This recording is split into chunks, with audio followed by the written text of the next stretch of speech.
नमस्कार प्यारे भाइयों बहनों, कैसे हैं आप लोग। यूपी पुलिस कांस्टेबल की परीक्षा देने वाले सभी अभ्यर्थियों के लिए आज की यह वीडियो बहुत ही ज्यादा महत्वपूर्ण या बहुत ही ज्यादा खास होने वाली है, क्योंकि आज के इस वीडियो में अपन परीक्षा से संबंधित सभी दिशा निर्देशों को समझने वाले हैं। कहने को तो आप सभी के प्रवेश पत्रों पर लिखे हुए हैं। जिन अभ्यर्थियों के प्रवेश पत्र अभी नहीं आए हैं उनके प्रवेश पत्रों पर भी यह निर्देश लिखे रहेंगे, लेकिन इन निर्देशों को अपन गहराई से समझ लेते हैं ताकि जब परीक्षा हॉल में जाएं तो किसी प्रकार की कोई समस्या ना हो। कई बार ऐसा होता है कि अपन वो चीज पढ़ लेते हैं और उसको समझ नहीं पाते हैं और इस चक्कर में गलती हो जाती है। परीक्षा के टाइम पर थोड़ी सी भी गलती बहुत भारी पड़ जाती है और हम नहीं चाहते कि भाई कोई गलती आपका नुकसान करे। तो एक एक निर्देश को बहुत बारीकी से समझेंगे। देखिए, प्रवेश पत्र पर आपके लिखे रहेंगे ये निर्देश और पढ़ रहे हैं, इनको शुरू करते हैं। गेट बंद होने के समय के बाद किसी भी अभ्यर्थी को परीक्षा केंद्र में प्रवेश की अनुमति नहीं दी जाएगी। मतलब एक बार गेट बंद हो गया, जैसे मान लीजिए कोई परीक्षा 10 बजे से शुरू होनी है तो आधा घंटे पहले 30 मिनट पहले उसका गेट बंद कर दिया जाएगा, फिर एंट्री नहीं दी जाएगी। तो कहते हैं कि आधे घंटे पहले मतलब गेट बंद होने के बाद किसी को एंट्री नहीं दी जाएगी। कई बार ऐसा करते हैं लोग कि भाई टहलते रहते, भाई 10 बजे से पेपर है, पौने 10 बजे पहुंच जाएंगे, कौन वहां फालतू बैठा रहे। पर ऐसा नहीं होगा भाई, कम से कम आपको आधे घंटे पहले एंट्री लेनी ही लेनी होगी अनिवार्य रूप से, उसके बाद नहीं दी जाएगी। फिर रोने गाने से कुछ नहीं होता है, इसलिए आप समय का विशेष ध्यान रखें। अभ्यर्थी के लिए परीक्षा में सम्मिलित होने के लिए मूल आधार कार्ड लाना अनिवार्य होगा। मतलब आपको अपना आधार कार्ड ही साथ में लेकर जाना है। इसके साथ उन्होंने ये नहीं लिखा कि आप आधार कार्ड के अलावा चाहे पासपोर्ट, ड्राइविंग लाइसेंस या आपका पैन कार्ड, वोटर कार्ड, इनमें से कुछ ले जा सकते नहीं। उन्होंने कहा आपको आधार कार्ड ही लेकर जाना है। तो भाई ध्यान रखें इस बात का। यह प्रवेश पत्र बस टिकट के रूप में मान्य होगा। विवरण संख्या D6 में अंकित है। तो भाई जो प्रवेश पत्र आपका है वो आपके बस टिकट के रूप में भी मान्य होगा। मतलब आप जब उत्तर प्रदेश सरकार की यूपी डिपो वाली जो बसें होती हैं उनमें यात्रा करेंगे तो वहां पर आपके टिकट के रूप में ये एडमिट कार्ड काम करेगा। इसलिए आप एडमिट कार्ड की 2-3 कॉपी एक्स्ट्रा लेकर जाएं, क्योंकि आपको टिकट में कंडक्टर को वो देना पड़ेगा। कुछ लोग कहते हैं कि नहीं साहब देना नहीं पड़ेगा, आप सिर्फ बता दें कि हाँ भाई ये हमारे पास है। ऐसा नहीं है, आपको देना पड़ेगा, शायद नियम में है ये, क्योंकि कंडक्टर की भी नौकरी, उसको भी तो बताना पड़ेगा कि भाई हमने इतनी सवारी बैठाई थी, उनमें से ये इनके टिकट कटे हैं और इन लोगों के पास से एडमिट कार्ड लिए हैं। पहचान की पुष्टि 4 भागों में इन्होंने सभी निर्देशों को बांटा है, ABCD अपन समझते हैं इनको। पहचान की पुष्टि, फोटो पहचान पत्र के रूप में आधार कार्ड लाएं। पहचान पत्र के रूप में 12 अंकों की पूरी संख्या वाला आधार कार्ड अनिवार्य है। कोई अन्य पहचान पत्र स्वीकार नहीं किया जाएगा। भाई इन्होंने स्पष्ट कह दिया है कि यूपी पुलिस परीक्षा में आपको सिर्फ और सिर्फ आधार कार्ड ही ID के रूप में लेकर जाना है। आपने कई और परीक्षाओं में सुना होगा, आप मार्कशीट लेकर चले जाते थे, आप पैन कार्ड, आप voter card, driving licence, passport. अब इसमें आपको कोई और ID लेकर नहीं जानी, आपको अनिवार्य रूप से अपना आधार कार्ड ही लेकर जाना है। आगे बढ़ते हैं। जिन अभ्यर्थियों ने आवेदन के समय आधार कार्ड का विवरण नहीं दिया है उन्हें बिंदु संख्या 1 में उल्लिखित आधार कार्ड के साथ एक अन्य वैध सरकारी पहचान पत्र जैसे आधार कार्ड, पासपोर्ट, ड्राइविंग लाइसेंस अवश्य लाना होगा। तो जिन लोगों ने फॉर्म में आधार कार्ड की जानकारी नहीं भरी उनको भी आधार कार्ड के साथ एक और ID कार्ड लाना होगा। वैध अनुमान्य फोटो पहचान पत्र के बिना अभ्यर्थी को परीक्षा में बैठने की अनुमति नहीं दी जाएगी। तो ID कार्ड के बिना आपको एग्जाम में बैठने की अनुमति नहीं दी जाएगी, स्पष्ट कह रखा है। परीक्षा केंद्र में प्रवेश के लिए निर्देश, ये पार्ट B है इसका। परीक्षा केंद्र पर पहुंचने पर अभ्यर्थी को एडमिट कार्ड और मूल पहचान पत्र मतलब आधार कार्ड के उचित सत्यापन के बाद परीक्षा केंद्र में प्रवेश की अनुमति दी जाएगी। तो भाई साहब ID और आपका आधार और आपका एडमिट कार्ड, दोनों देखने के बाद आपको इनका वेरिफिकेशन करने के बाद आपको एंट्री मिलेगी। परीक्षा केंद्र में प्रवेश बिंदु पर अभ्यर्थी की बायोमेट्रिक आइरिस और फोटोग्राफ लिया जाएगा। बायोमेट्रिक मतलब फिंगर, आइरिस मतलब आंखों की जांच और फोटोग्राफ आपकी ली जाएगी। पहचान पत्र से मिलान न होने पर अभ्यर्थी को परीक्षा में बैठने की अनुमति नहीं दी जाएगी और उनके खिलाफ उचित कानूनी कार्रवाई की जाएगी। यदि आपकी ID आपसे नहीं मिलती है, मतलब फिंगरप्रिंट नहीं मिलती, आपकी फोटो नहीं मिलती, जो भी समस्या आती है, तो फिर आपको बैठने तो दिया ही नहीं जाएगा, साथ ही साथ आपके ऊपर कानूनी कार्रवाई भी करी जा सकती है। तो ये उन लोगों के लिए है जो अपने सॉल्वर बैठाते थे भाई। परीक्षा पूरी होने तक किसी भी अभ्यर्थी को परीक्षा कक्ष छोड़ने की अनुमति नहीं दी जाएगी। मतलब अगर आप कहें कि हमें यह पेपर समझ में नहीं आ रहा, हमें पेपर नहीं देंगे अब, और छोड़कर आप जाने की बात करें तो ऐसा नहीं हो पाएगा संभव। किसी भी अभ्यर्थी को परीक्षा पूरी होने तक कक्ष छोड़ने की अनुमति नहीं होगी। यह एडमिट कार्ड केवल निर्धारित परीक्षा केंद्र, परीक्षा तिथि और शिफ्ट के लिए ही मान्य है। आपको जो टाइम और डेट दी गई है उसी टाइम में आपको पेपर देना है ना। केवल निर्धारित अभ्यर्थियों को ही उनके संबंधित टाइम स्लॉट के लिए परीक्षा केंद्र में प्रवेश की अनुमति दी जाएगी। बिल्कुल सही बात है। किसी भी परिस्थिति में परीक्षा की तिथि शिफ्ट केंद्र में परिवर्तन की अनुमति नहीं है। चाहे आपकी कैसी भी परिस्थिति बनी रहे, किसी भी परिस्थिति में परीक्षा के केंद्र मतलब जहां आपका एग्जाम होना है वहां पर शहर में, डेट में, शिफ्ट में कोई बदलाव नहीं किया जाएगा। जो उन्होंने दे रखा है वही होगा। अभ्यर्थियों को सलाह दी जाती है कि वे परीक्षा से कम एक दिन पहले अपने परीक्षा केंद्र और वहां तक पहुंचने का पता लगा लें ताकि वे परीक्षा के दिन समय पर केंद्र पर पहुंच सकें। उन्होंने कहा है कि सभी अभ्यर्थियों की सलाह है कि आप एक दिन पहले उस शहर के बारे में जान लें जहां आपका पेपर होना है। आमतौर पर सबके अनजान शहरों में पेपर होने, सबके दूर दराज शहरों में पेपर होने हैं, तो अपने सेंटर तक जाने की व्यवस्था समझ लें। ऐसा ना हो कि बाद में आपको उस दिन परेशानी हो। अभ्यर्थी को एडमिट कार्ड में उल्लिखित रिपोर्टिंग समय के अनुसार परीक्षा केंद्र पर रिपोर्ट करना होगा। परीक्षा केंद्र पर एडमिट कार्ड में उल्लिखित गेट क्लोजिंग समय के अनुसार मुख्य द्वार बंद कर दिया जाएगा। मुख्य द्वार बंद होने के बाद किसी भी अभ्यर्थी को परीक्षा स्थल में प्रवेश की अनुमति नहीं दी जाएगी। तो देखो ये कह रहा है कि भाई साहब जो आपका रिपोर्टिंग टाइम दे रखा है इन्होंने, उसमें ही आपको पहुंचना है। मतलब आपको परीक्षा शुरू होने के 2 घंटे पहले अनिवार्य रूप से पहुंचना है और आधा घंटे पहले के बाद एंट्री नहीं दी जाएगी। आगे बढ़ते हैं इसके परीक्षा के लिए जो निर्देश हैं। ऑफलाइन लिखित परीक्षा OMR आधारित होगी, मतलब जो पहले भी होती थी।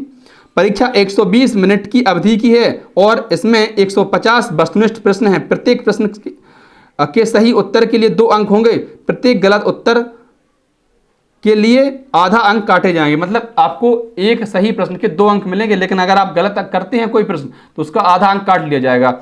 और इसका मतलब है कि 1/4 की आपकी माइनस मार्किंग रहेगी। और एक बात का ध्यान रखें, यदि आप कोई प्रश्न छोड़ देते हैं तो उन पर ऋणात्मक मूल्यांकन नहीं लगता है ना।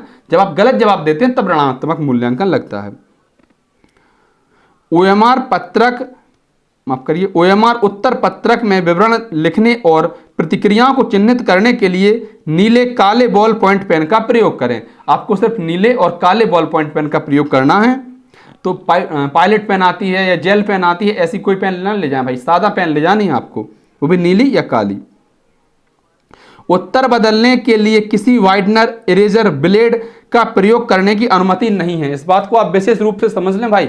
उत्तर बदलने के लिए किसी भी ब्लेड, वाइटनर, इरेजर किसी की अनुमति नहीं है। और अगर आप ऐसा करते हैं तो आपका वो प्रश्न चेक ही नहीं होगा फिर।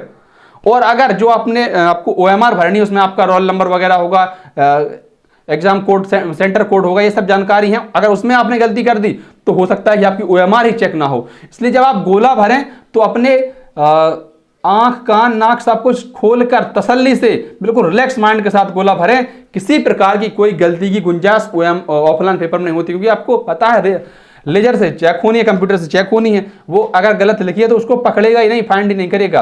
गोला आप भरने में विशेष ध्यान रखें, पूरा गोला भरना, उससे बाहर आपकी स्याही निकलनी चाहिए ना, अंदर खाली स्पेस छूटना चाहिए, है ना। OMR उत्तर पत्रक भरने के निर्देश बोर्ड की वेबसाइट पर दिए गए हैं। अभ्यर्थियों को सलाह दी जाती है कि वे स्वयं को तदनुसार विज्ञ कर लें। OMR उत्तर पत्रक या उपस्थित पत्रक भरने में हुई त्रुटि के लिए अभ्यर्थी स्वयं जिम्मेदार होंगे।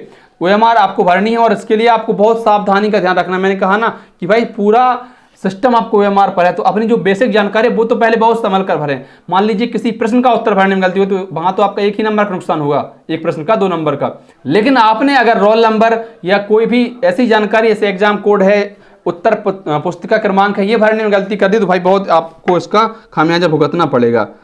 अब देखिए D, सामान्य निर्देश। अभ्यर्थियों को परीक्षा हॉल के अंदर केवल admit card, photo ID proof, पारदर्शी नीला या काला पेन, काला बॉल पॉइंट पेन ले जाने की अनुमति होगी। पेंसिल, स्याही, स्केच पेन या जेल पेन का प्रयोग पूर्णतः वर्जित है। तो आपको सिंपल बॉल पॉइंट पेन लेकर जाना है और पारदर्शी पेन। जैसे आप देखिए ये पेन है, ये सिंपल बॉल पॉइंट पेन है, लेकिन ये पारदर्शी नहीं है, ट्रांसपेरेंट नहीं है।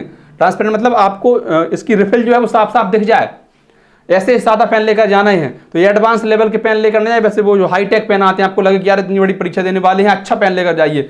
नहीं भाई, सादा पेन होना चाहिए बिल्कुल। अच्छा महंगा कितना ही बनी रहे, लेकिन वो ट्रांसपेरेंट होना चाहिए और बॉल पॉइंट पेन होना चाहिए। अभ्यर्थी को परीक्षा केंद्र के अंदर निम्नलिखित वस्तु ले जाने की अनुमति नहीं होगी। कोई भी स्टेशनरी आइटम जैसे पाठ्य सामग्री, मुद्रित या लिखित कागज के टुकड़े, ज्यामिति, pencil box, electronic pen, scanner आदि। मतलब इन्होंने नाम दे रखे हैं बाकायदे, लेकिन आपको तो कुछ लेकर ही नहीं जाना है। कोई भी गैजेट जैसे मोबाइल फ़ोन, कैमरा, घड़ी, Bluetooth device, earphone, microphone, phasor, health band आदि, मतलब आपको ये घड़ी वगैरह, चाहे आप डिजिटल घड़ी हो, चाहे एनालॉग घड़ी हो, चाहे स्मार्ट वॉच हो, कुछ भी आपको लेकर नहीं जाना है, सीधी सी बात है। कोई भी बटुआ, हैंडबैग और टोपी, किसी भी प्रकार की धातु की वस्तु, इन्होंने कहा है कि बटुआ, हैंडबैग, पर्स, मतलब ये कुछ भी लेकर नहीं जाना है, धातु की वस्तु। अब कुछ महिलाएं जो जेवर पहनती हैं वो भी धातु की ही होती है, चलिए देखते हैं उसमें आगे कुछ लिखा है क्या। कोई भी खाने की खुली हुई वस्तु या पैक की हुई पानी की बोतल आदि, तो आपको खाने पानी की कोई भी चीज़ लेकर नहीं जानी है, ध्यान रखें इस बात का। इसमें क्या लिखा है इन्होंने, पैक की हुई पानी की बोतल, वैसे पानी की बोतल जा सकते हैं ट्रांसपेरेंट वगैरह, लेकिन ठीक है अगर नहीं ले जाने दिया तो उनकी व्यवस्था होगी पानी की। सभी अभ्यर्थियों को सलाह दी जाती है कि वे परीक्षा केंद्र पर कोई भी कीमती सामान न ले जाएं, क्योंकि अभ्यर्थी के सामान को सुरक्षित रखने के लिए लॉकर की व्यवस्था का कोई प्रावधान नहीं है। यूपीपीआरपीबी इसकी सुरक्षा के लिए जिम्मेदार नहीं होगा। तो आपको अपने कीमती सामान साथ लेकर नहीं जाने हैं, क्योंकि इसके रखने की व्यवस्था नहीं है। अमूमन सभी जगह पर रखने की व्यवस्था होती है, अपने स्टाफ को से कह देते हैं और बैग बाकायदा जमा कर देते हैं, क्योंकि अभ्यर्थियों को 500-400 किलोमीटर दूर पेपर देकर जाना है, बैग लेकर न जाए तो क्या लेकर जाए, उसमें आपका फ़ोन रखा होगा, हो सकता है ब्लूटूथ डिवाइसेस हो, घड़ी आप रख के जाएंगे, पर्स रख के जाएंगे, पैसे रख के जाएंगे, एटीएम कार्ड, सारी चीज़ें आपको लेकर साथ जानी ही पड़ेंगी, क्योंकि उनके बिना सर्वाइव कर ही नहीं पाएंगे। और ये कह रहे हैं कि रखने की व्यवस्था नहीं है, हालांकि व्यवस्था रहती है पर अनिवार्य रूप से हो ऐसा नहीं है। हम एक बार आगरा में एक सीटेट का पेपर देने गए थे, तो हमने कहा कि बैग जमा करने, बोले बैग जमा करने की कोई व्यवस्था नहीं है, स्कूल के अंदर आप बैग लेकर नहीं जा सकते, पीछे जमुना जी में फेंक दो कहते थे।